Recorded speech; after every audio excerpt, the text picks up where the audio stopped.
Let's talk about what happened next. And honestly, I find it just as disturbing as the allegations that were made in the first place. So when Chris first messaged Jess, she was only 16. His eldest daughter was 12.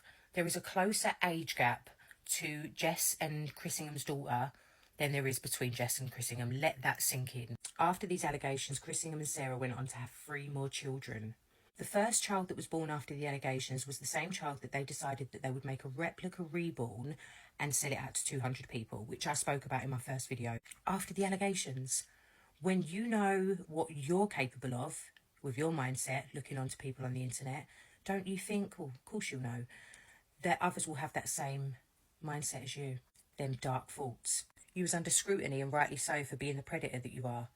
So what would you decide to do? Of course, make a life-size replica doll of your actual child and flog it to the dark web.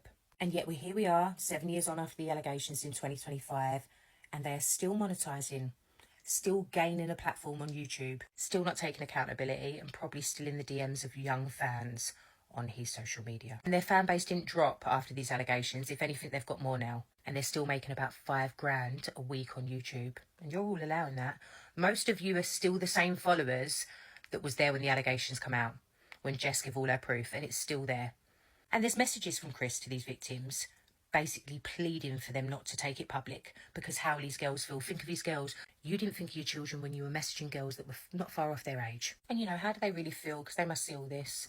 And, you know, your eldest is now the age that Jess was when you started sliding into her DMs. So, I mean, they must feel so fearful to bring friends round or, yeah, open up themselves to anybody. And you must feel worried as well, because, let's be real, you're posting your children out for the world to see, and you know the faults that exist. So yeah, Chrissingham shouldn't still have a platform. He shouldn't have a platform that profits him on the back of what he does, and I'm not the only one to say this.